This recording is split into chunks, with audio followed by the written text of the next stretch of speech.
So here I am, a whole 6 videos in, and I still get butterflies every time I hit record. But hey, at least they're smaller butterflies now.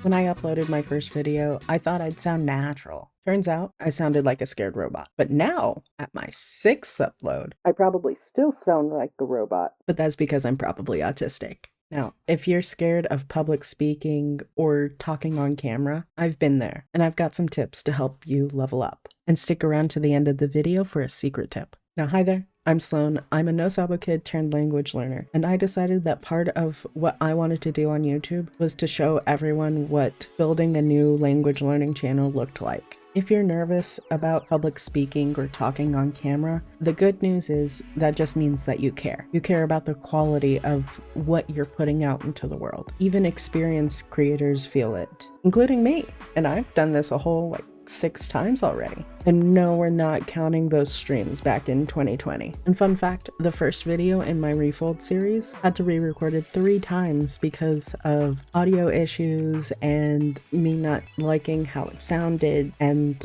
honestly, the first take was pretty dang rambly, if I do say so. But through all that, here's what I've learned. Fear doesn't have to stop you. You just need to learn how to work with it, not against it. And one of the biggest things that has helped me so far is preparation. No, not the H kind. That's a different video. Now, when I started, I definitely did not prepare enough, and I felt rambly, and it just wasn't the quality that I wanted to put out in the world.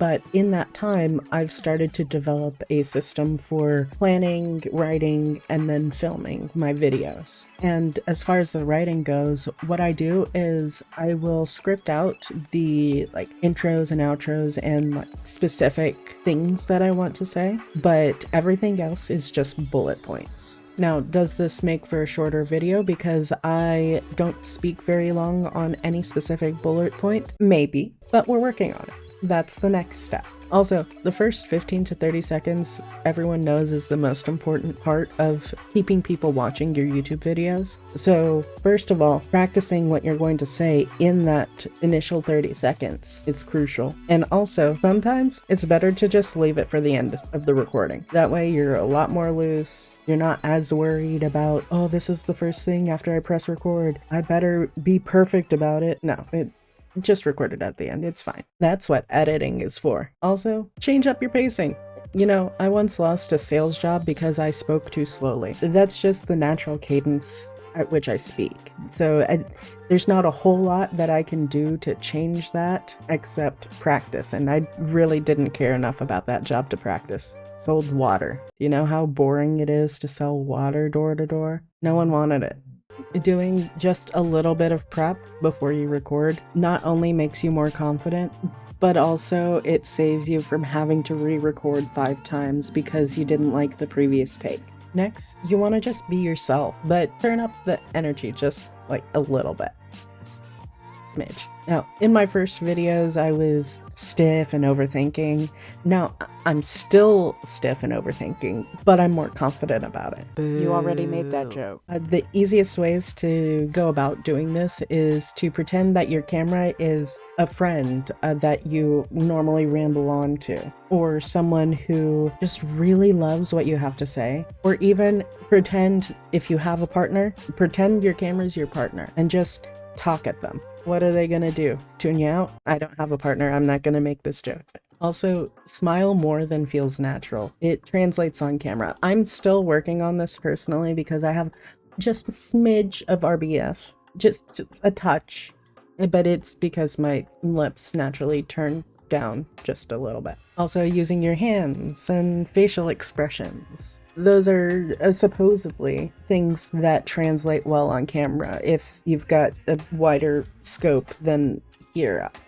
I mean, I still use hands when I can, but you know, whatever. I will say, I did try to film a video without smiling at all, and It felt like I was doing a dramatic reading of the terrible poetry from Hitchhiker's Guide to the Galaxy. You know, the worst poetry in the universe. I can't remember what those guys are called, but that. And if you can remember what those guys are called, go ahead and drop a comment. I'll definitely not remember in the meantime while I'm editing this. Now, my next tip is just to embrace the learning curve. Every video teaches you something new. And for me, one of the biggest realizations that I had was that perfection isn't the goal, it's connection. I want to build a community because heritage speakers are woefully underrepresented in the language learning space. And I want to be that guy. And the thing is, I struggle to speak on a good day. I always mix up my words or stutter. I have always stuttered. It's okay. That's what editing is for. Now, you might also make some editing mistakes, and that's okay. I've seen editing mistakes from people who have 5 million subscribers. The amount of Minecraft videos that have just had a completely black screen for a couple seconds on accident, it's a lot more than you'd expect. It happens every couple months, and that's just the people I watch. And honestly, people don't care about perfection. Most people don't care about perfection. In fact, that authenticity, those mistakes, most people find it endearing. And that wasn't even on purpose. Endearing. And remember, every oops moment is just part of the journey. Also, sorry if you heard that click. I hit my mouse. And finally, you want to start small and build big. I don't have the most polished setup. I have a terrible webcam that goes blurry half the time while I'm recording. You can't see it and I'm not going to show it, but I've got dirty dishes directly behind my chair and you don't even want to see the state of my desk. That also, my confidence comes and goes. Sometimes I'm on top of the world and other times I do not want to record because I don't feel like my hair is in an adequate place to do that, or it's too sunny, or it's not sunny enough. Like right now, it's raining out. No, it's about to rain outside. And so even though it is 10 a.m., I'm having to use all of my artificial lights, which honestly with the windows in this room is probably better anyway, but I digress. Now, my first videos were rough, so were everyone else's, but they're just stepping stones to get to where you actually want to be. Just start talking to the camera like it's one person. As your confidence grows, so will your comfort in speaking to larger and larger audiences. Also, if you're still here, my secret tip that I didn't script in, run some D&D games, Dungeon Master, Game Master, whatever, by organizing a table and getting yourself used to talking to a small group first. That has been hands down the most useful thing that I have ever done when it comes to public speaking. Now, I will say, I had a bit of a unique path with game mastering, dungeon mastering. I started game mastering back in 2017, and over the next 3 years, I started to run bigger and bigger events, to the point where I coordinated a multi-table event that had over 100 players, and I was the quote-unquote head DM.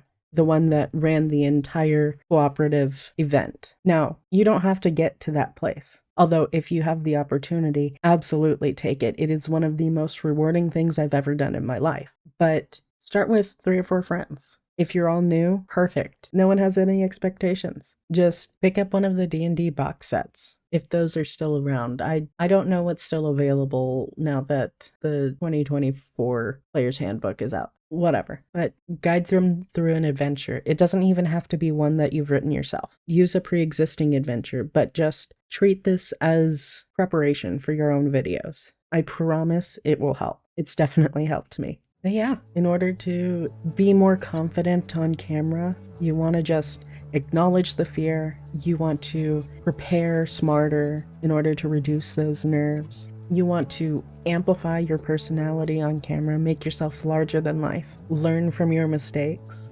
because they're stepping stones. Start small and grow with every video. And also just play some D&D sometime, or whatever RPG that you're into. I heard that Welcome to Night Vale and Magnus Archives both have RPGs out now. Maybe one of those. I'm only 6 videos in, and I'm still learning too. So let's grow together. Let's do this thing. And if you want to check out some other videos about my behind the scenes on my YouTube growth stuff, you can go ahead and check out this playlist here.